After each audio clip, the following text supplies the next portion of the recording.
Audio Jungle.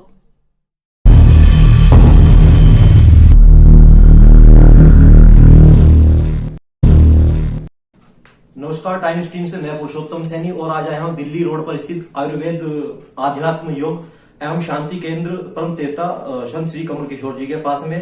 और मेरे कुछ प्रश्न हैं इनके साथ में। आज मैं पूछना चाहता हूँ ये क्या क्या प्रश्न हमारे सही है या गलत हैं। जानते हैं कमल किशोर जी के बारे में। नमस्कार सर, मेरा पहला प्रश्न है आपसे कि वास्तव में भारत की राष्ट्रीय चिकित्सा पद्धति कौन सी है, आयुर्वेद या एलोपैथी? ऑब्वियसली भारत की राष्ट्रीय चिकित्सा पद्धति जो प्राचीन काल से चली आ रही है, वेदों पर आधारित आयुर्वेद है। तो आयुर्वेद है हमारी नेटिव पैथी, भारतवर्ष की नेटिव पैथी। हाँ, जो एलोपैथी है वो हो सकता है कि इंग्लैंड की या यूनाइटेड स्टेट्स ऑफ अमेरिका की, यूरोपियन कंट्रीज में वहां की नेटिव पैथी है, लेकिन हमारे यहां के लिए वो अल्टरनेटिव पैथी है।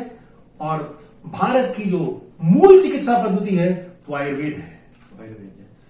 सर, दूसरा प्रश्न मेरा ये है आपसे कि जिस तरह से एलोपैथ में क्विक रिलीफ हो जाता है इंजेक्शन लगाने पर, तो क्या आयुर्वेद में ऐसे इंजेक्शन कोई तैयार हुए अब तक? बहुत से।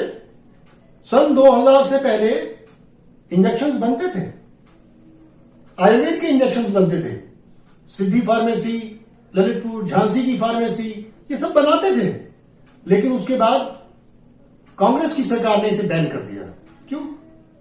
एलोपैथी वालों के दबाव में आके उनको अपनी दवाइयां बेचनी थी, उनको अपने इंजेक्शंस बेचने थे।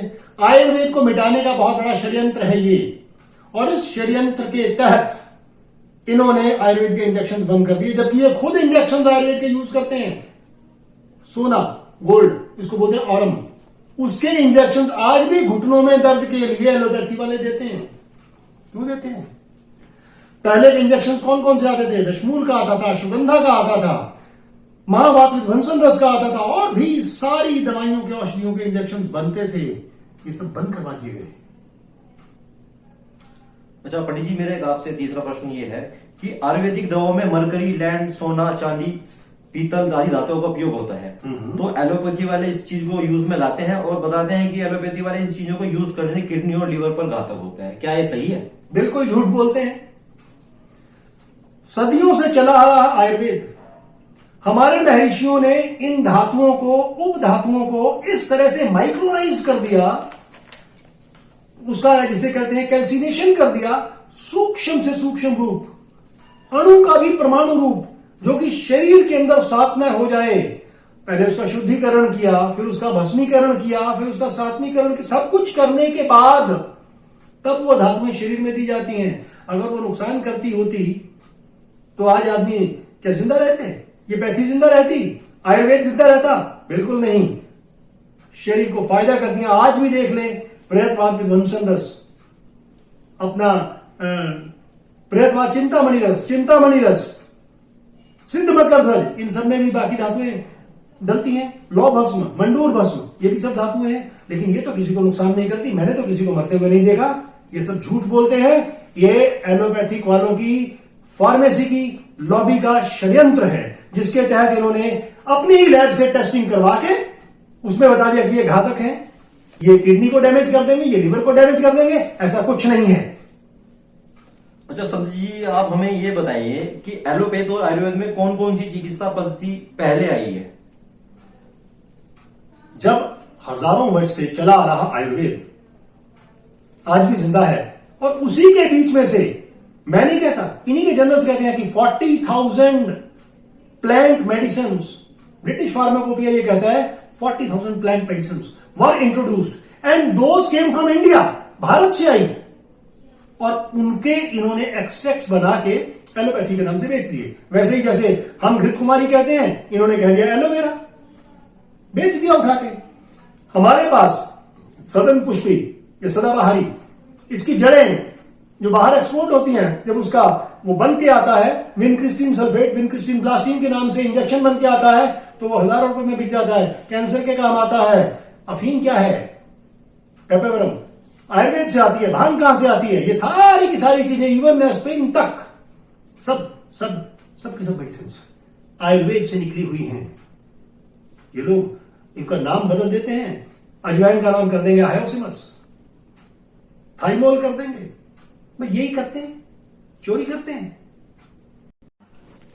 संत जी, एक मेरा बहुत ही इमरजेंसी प्रश्न है जो मेरे बैठे बैठे दिमाग में आपसे बात करते हुए आया है। जैसे किसी को इमरजेंसी हो जाती है तो तुरंत हम उसको ओपीडी लेके भागते हैं, इमरजेंसी वार्ड में लेके भागते हैं। क्या आयुर्वेद में कोई ऐसी चिकित्सा है जो हमें इस तरफ ना भागकर आयुर्वेद की तरफ को भागना पड़े?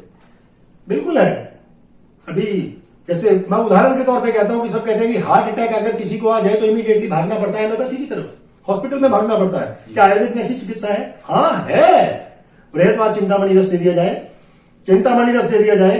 अगर जीभ के नीचे यानी जीभ के अंदर अगर अर्जुना रिष्ट को टच कर दिया जाए या 1-2 चम्मच बंदा निकल जाए, हार्ट अटैक से नहीं मर सकता, इमीडिएटली बंदा रिवाइव हो जाता है।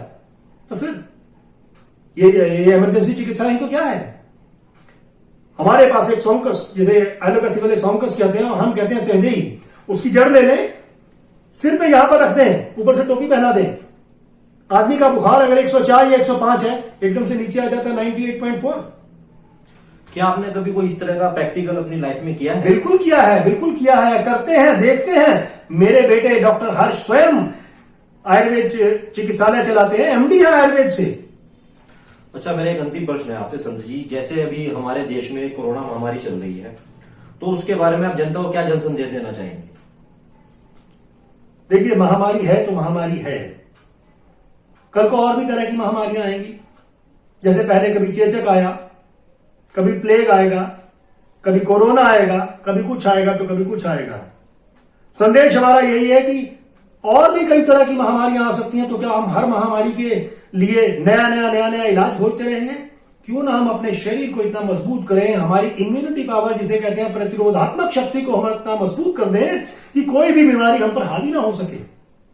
तो प्रतिरोधात्मक शक्ति को बनाने के लिए क्या है? वो आयुर्वेद है, क्योंकि वो जीवन की पद्धति है, आयु का वेद है। माता के गर्भ से लेकर मृत्यु पर्यंत तक जो जीवन हम जीते हैं उसको सही ढंग से जीने का वेद है।